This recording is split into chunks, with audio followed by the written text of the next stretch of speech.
মতিন চাচা ঢাকা শহরে মতিঝিলে ভ্যানে করে ফেরি করে ঘুরে ঘুরে জুতা বিক্রি করেন এবং তা দিয়েই সংসার চালান ও জীবিকা নির্বাহ। আজকে মতিঝিলের তার সাথে লম্বা সময় কথা হয়েছে। তিনি আমাকে জানালেন এখন ব্যবসা বাণিজ্য একটু স্লো বা ধীর গতিতে চলছে, তবে সামনে ঈদের সময় হয়তো ব্যবসা বাণিজ্য আরও বাড়বে। তিনি এও জানালেন তিনি কিশোরগঞ্জ থেকে এসে 10-12 বছর ধরে মতিঝিলে ব্যবসা করছেন, এভাবেই ফেরি করে জুতা বিক্রি করছেন। তার পারিবারিক অবস্থা খুব একটা সচ্ছল না, তার পরিবার এই বিজনেসের উপরই বা এই ব্যবসায়ের উপরই পুরোপুরি নির্ভরশীল। স্বপ্ন ছিল তিনি পড়াশোনা শেষ করে চাকরি করবেন, কিন্তু অভাবের কারণে তিনি পারেননি।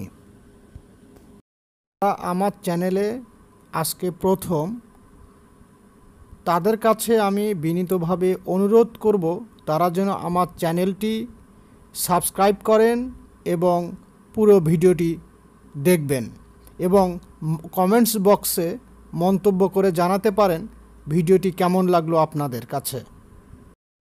আমার এই চ্যানেলে সমাজের নিম্নবিত্তের মানুষের কথা তুলে আনে, জানতে চায় তাদের বর্তমান জীবন কেমন চলছে, তাদের অর্থনৈতিক জীবন কেমন চলছে, তারা পারিবারিক জীবনে বা বর্তমান সময়ের সঙ্গে কতটুকু নিজেকে মানিয়ে নিয়েছেন, সেই কথাগুলোই তুলে ধরে আমার এই চ্যানেল।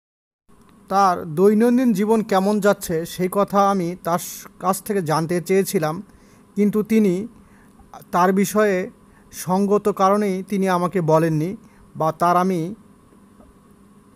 একটি ভয়েস নিতে পারিনি। তিনি অনেক কথাই জানিয়েছেন, তার স্বপ্নের কথা জানিয়েছেন। বুঝছি তো, এটাকে 40 টাকা পাওয়া যায়, বললাম।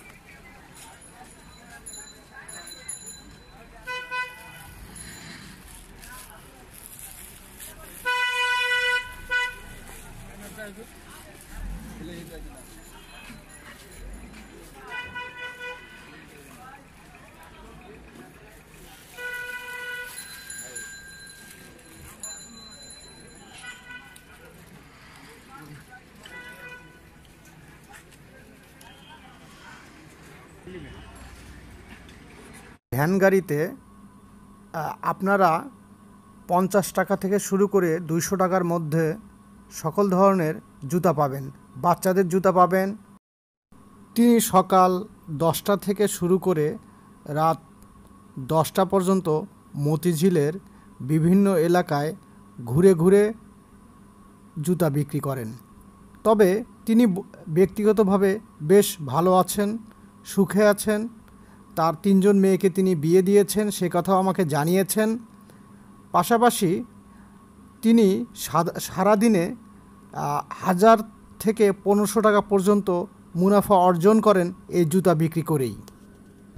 তিনি একেবারেই গ্রামে ফিরে যেতে চান, এ কথাও জানিয়েছেন। এতক্ষণ সাথে থাকার জন্য ধন্যবাদ।